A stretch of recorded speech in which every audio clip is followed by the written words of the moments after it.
Break के बाद आप सभी का स्वागत है। चर्चा की फिर से शुरुआत करेंगे और आरसी चौधरी जी आपसे ही शुरुआत करूंगी।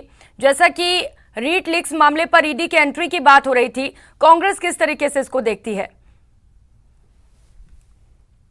प्रियंका, जिस मुद्दे के बाद में अगर रीट का मुद्दा आप चर्चा में लाना चाहते हैं, निश्चित रूप से मैं उस पर जवाब देना चाहूँगा। रीट को लेकर भारतीय जनता पार्टी के नेताओं में, चाहे गुलाब चंद जी कटारिया हो, चाहे राजेंद्र जी राठौड़ हो, चाहे किरोड़ी लाल मीणा जी हो, चाहे सतीश पूनिया जी हो, वो अलग अलग मंच पे अलग अलग वक्तव्य, अलग अलग बयान देते नजर आए। कभी भी एक जगह पे वो नहीं आ पाए। किरोड़ी लाल मीणा जी कभी भी भारतीय जनता पार्टी के कार्यालय में एक प्रेस वार्ता तक नहीं कर पाए और ना होने वाली वार्ताओं में उन्हें सम्मिलित किया गया। लेकिन वो जो इस प्रकार से कहते हैं कि सैय्यद थानेदार है, किसका भय है, तो भारतीय जनता पार्टी के एक सांसद की शिकायत पे और ईडी का प्रवेश जब राजस्थान हाईकोर्ट ने नकार दिया और राजस्थान हाईकोर्ट ने यह कहा कि एसओजी की जो जांच है वो बेहतरीन दिशा में जा रही है, पहली बार इतनी गहराई से इतनी लंबी जांचें हो रही है, ऐसा पकड़ा गया है। 48 अभियुक्तों को गिरफ्तार किया गया है। भारतीय जनता पार्टी के समय में पेपर लीक हुए थे, यही अभियुक्त थे भारतीय जनता पार्टी के 5 गिरफ्तार करने के बाद में छोड़ दिए। कितनी बेबसी और लाचारी थी गुलाब चंद कटारिया जी गृह मंत्री होते हुए भी अपनी सरकार में वो बात नहीं रख पा रहे थे जो आज रख रहे हैं। करें, हमारी सरकार के समय की भी जांचें होनी चाहिए। इसलिए निश्चित रूप से जो बाबूलाल धायल जी ने और जो हमारे जो दूसरे पत्रकार हैं उन्होंने जिस बात का जिक्र किया, भारतीय जनता पार्टी के पास में सिर्फ 2 हथियार बचे हैं, उग्र हिंदुत्ववाद, ध्रुवीकरण और जांच एजेंसियां, चाहे ईडी हो, चाहे सीबीआई हो, चाहे इनकम टैक्स हो। यह पहली बार नहीं हुआ।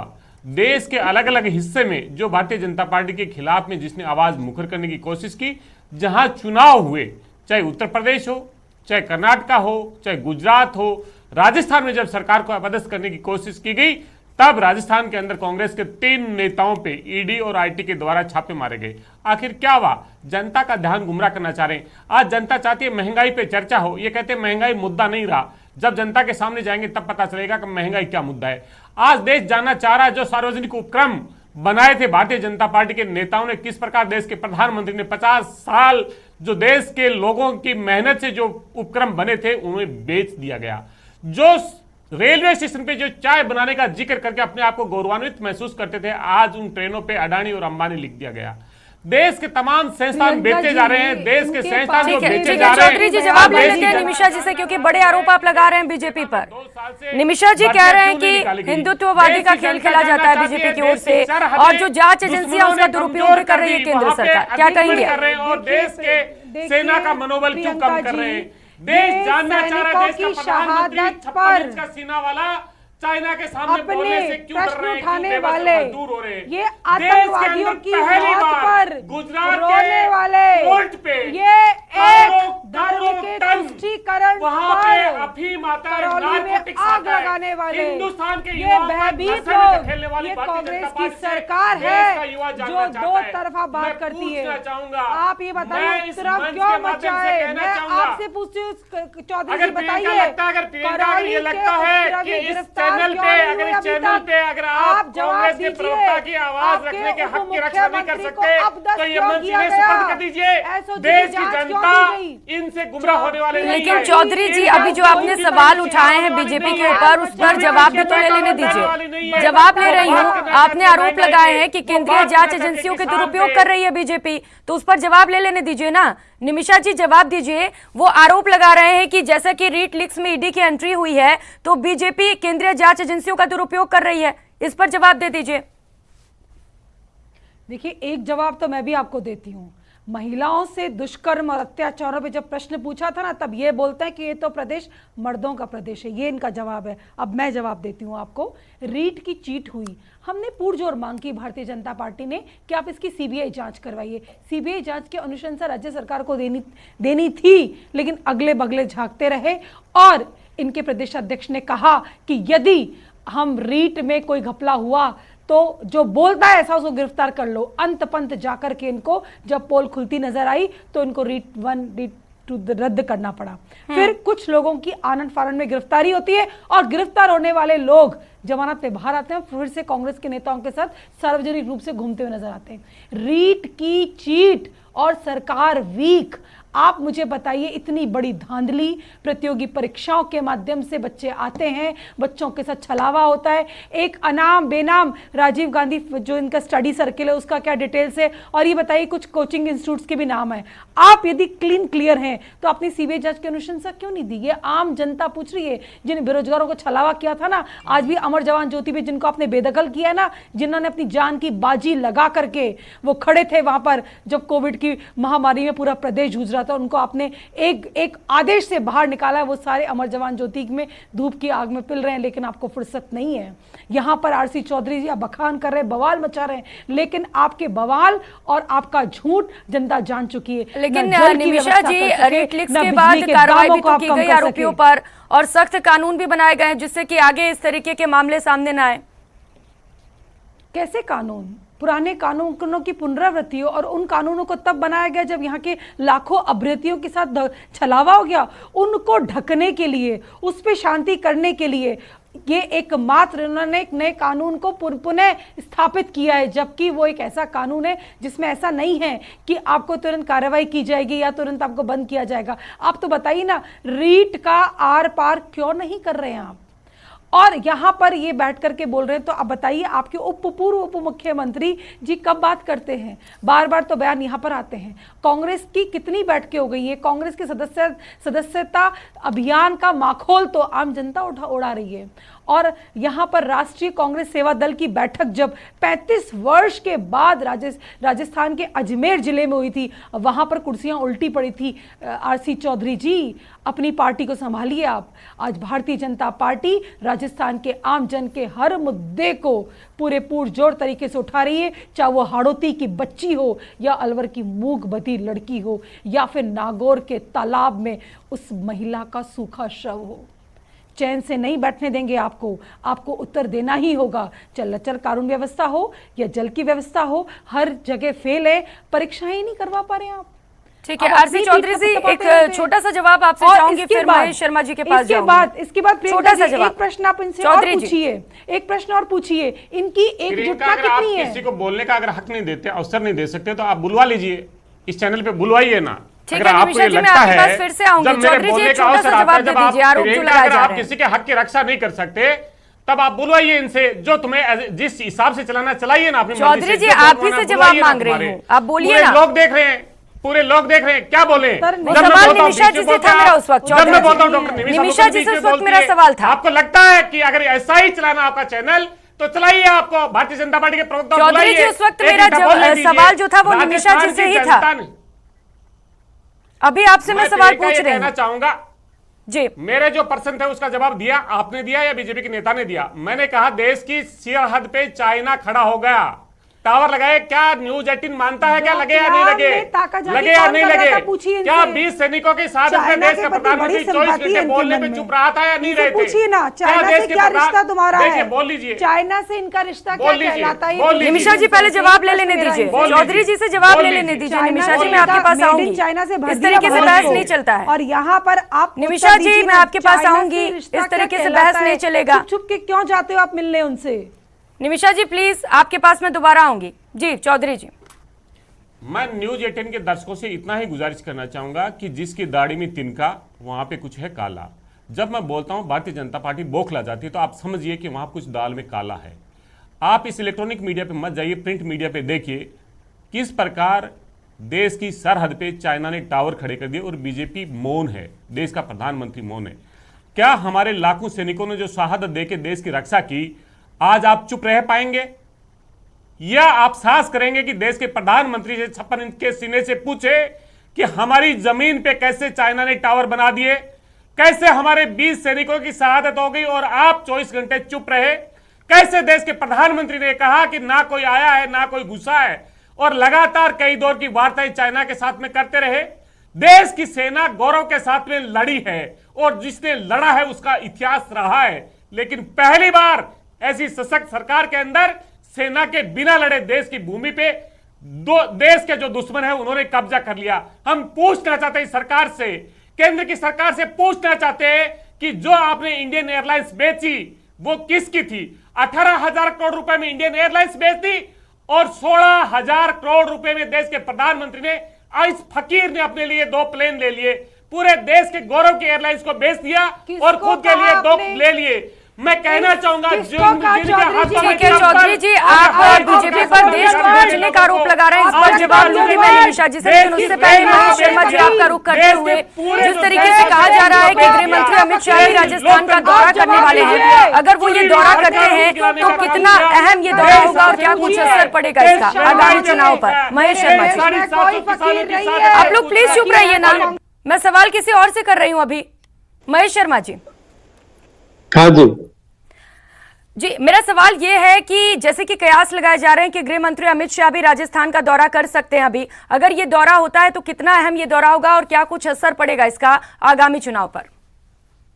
देखिए, जो गृह मंत्री का जो दौरा अमित शाह जी नड्डा जी से पहले भी मतलब अध्यक्ष रहे पार्टी के, और गृह मंत्री के बतौर भी उनका जो दौरा है वो पार्टी के लिए भी और राजस्थान के सीमा सुरक्षा सीमांत क्षेत्र होने की वजह से भी मतलब क्या होता है ना, बड़ा अहम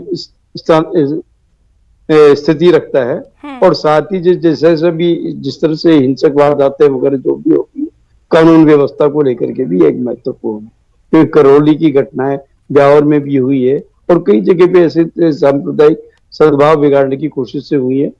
अब वो असामाजिक तत्वों से कितना हुआ, क्या सरकार ने, राज्य सरकार ने क्या एक्शन लिया, क्या नहीं है, ये वाली जो चीजें हैं। और साथ साथ ही मुख्य तो ये है कि वो ये संभावनाएं दिखाई खोजने भी जा रहे हैं कि मौजूदा स्थिति में पार्टी में किस तरह से एकता बने, और साथ साथ ही ये कैसे व्यूह रचना में बनाई जा सके ताकि जिससे कि 2023 का टारगेट करके भाजपा सत्ता में पहुंचे।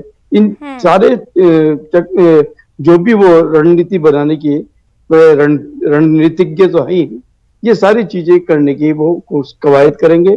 किसकी संभावना नेतृत्व के लेकर के भी वो अंदर ये प्रत्यक्ष मतलब किसमें कितना क्या दमखम है ये भी देखने की कोशिश करेंगे, चाहे वो वसुंधरा राजे के रूप में हो या पूनिया जी के रूप में या गजेंद्र सिंह शेखावत के रूप में हो। कहीं ना कहीं ऐसी चीजों को देखने की उसके बाद में तय होगा कि पार्टी के मंथन में कि अभी जो सामूहिक जो नेतृत्व में चुनाव लड़ने की जो बात हो रही है वो उसी के पीछे यही देखा जाएगा। तो ये जो इनकी अमित शाह जी चूंकि चुनाव की रणनीति तैयार करने में कुशलता उनकी काफी देशव्यापी रही है, तो ऐसी सूरत में ये देखा जा रहा है कि और खासकर सीमांत क्षेत्र में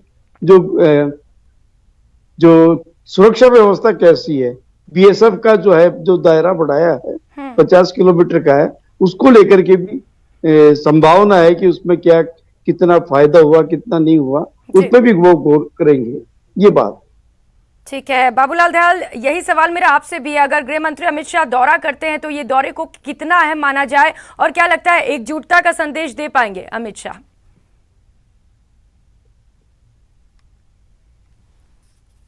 तो आंतरिक सुरक्षा है उनके ऊपर, उनका जिम्मा उनके पास में। पिछली बार भी जब आए थे तो सरहदी इलाकों का दौरा किया था, काफ़ी हौसला बढ़ाया था जवानों का। लेकिन पार्टी के लिए बहुत अहम होता है उनका दौरा, क्योंकि वो सख्त फैसलों के लिए जाने जाते हैं। एक तरह से आयरन मैन की छवि है उनकी, और जब अमित शाह आते हैं तो कोई उन्हें सलाह नहीं देता, सब लोग उनसे सुनने की ख्वाहिश रखते हैं, क्योंकि बोलने की हिम्मत नहीं होती अमित शाह जी के सामने कि कोई बेवजह की कोई बात करके और कोई अपना नंबर कम कर की कहीं दिक्कत हो जाए। तो माना ही जा रहा है कि वो आएंगे तो दो टूक शब्दों में सबको ये कह करके जाएंगे कि बहुत हो चुका है, रेगिस्तान में काफ़ी आंधियां आ चुकी हैं, अब इसको यहीं पर रोक दीजिए। अब आने वाला जो साल होगा वो चुनाव का होगा, और जब तक हम सारे यूनाइट नहीं होंगे, एक यूनिटी शो नहीं होगा पार्टी के तमाम नेताओं का, तब तक हम चुनाव नहीं जीत पाएंगे।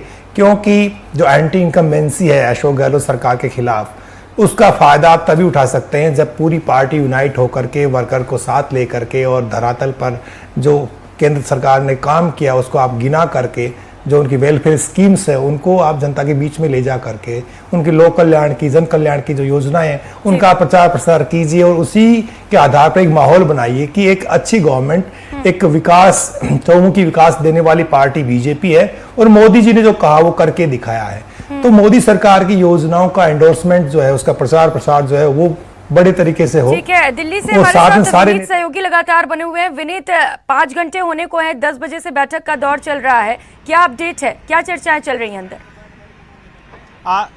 जी, निश्चित तौर पर मैं आपको बताना चाहूंगा कि अब से थोड़ी देर पहले जो है वो बैठक खत्म में हो गई है, हम मान सकते हैं, क्योंकि तमाम जो बड़े नेता हैं वो अब निकलना जो है बीजेपी राष्ट्रीय अध्यक्ष जेपी नड्डा के आवास से निकलना जो है वो शुरू हो गए। हालांकि हमने उनसे बात करने की कोशिश की, लेकिन उन्होंने किसी ने भी मीडिया से बात नहीं की और धीरे धीरे करके एक एक करके बीजेपी राष्ट्रीय अध्यक्ष जेपी नड्डा के आवास से जो है वो जो तमाम बड़े जो नेता हैं वो निकलना शुरू में हो गए हैं। सतीश पूनिया जी हैं जो वो यहाँ से निकल चुके हैं बीजेपी राष्ट्रीय अध्यक्ष जेपी नड्डा के आवास से। इसके साथ ही साथ जो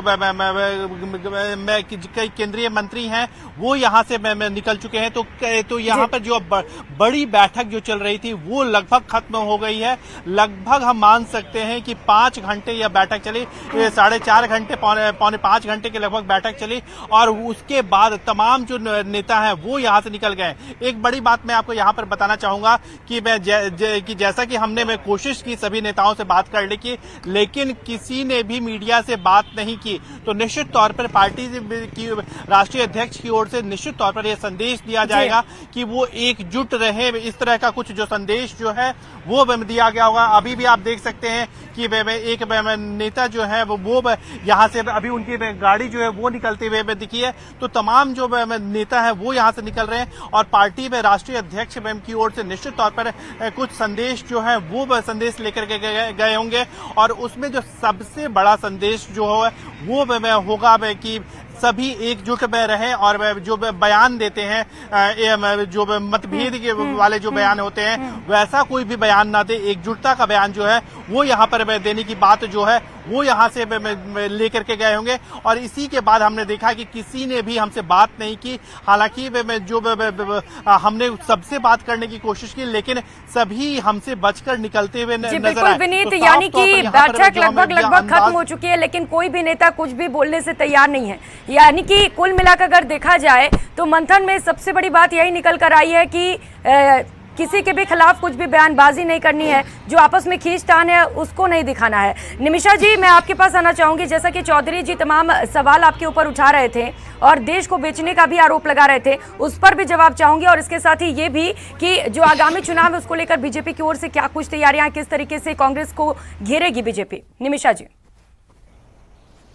देखिए प्रियंका जी, आज हमारे सामने आरसी चौधरी जी ने जो भी कहा उसका एक ही उत्तर है कि आज कांग्रेस जो है मुद्दा विहीन हो चुकी है।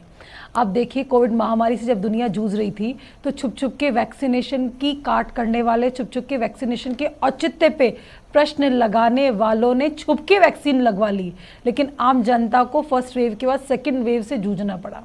ऐसी है कांग्रेस पार्टी।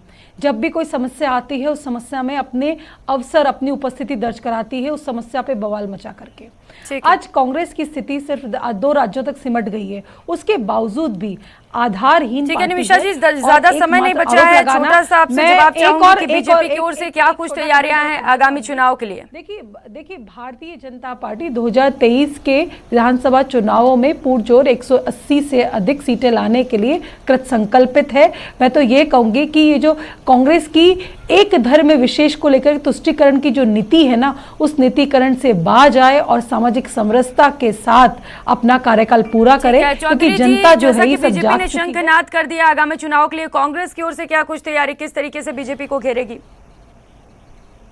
मैं कह रहा हूं भारतीय जनता पार्टी को घेरेगी जनता।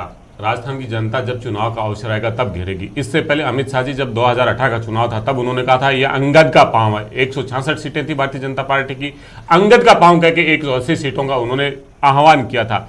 ये राजस्थान की जनता वीरों की भूमि है। ये झूठ और बेनकाब को पर्दाफाश करती है। राजस्थान की जनता ने भारतीय जनता पार्टी को आईना दिखाया, आने वाले समय में और भारतीय जनता पार्टी को आईना दिखा देगी। भारतीय जनता पार्टी के भूख को। ठीक है, चलिए फिलहाल हमारे पास वक्त की कमी है, चर्चा को यहीं पे खत्म करना पड़ेगा। बहुत शुक्रिया आपका डॉक्टर निमिषा जी, आरसी चौधरी जी, महेश शर्मा जी, बाबूलाल धाल और विनीत हमारे साथ जुड़ने के लिए। तो इस डिबेट में फिलहाल इतना ही, यहाँ ये डिबेट खत्म करना होगा क्योंकि वक्त की कमी है। बहुत शुक्रिया आप सभी का, फिलहाल इतना ही, नमस्कार।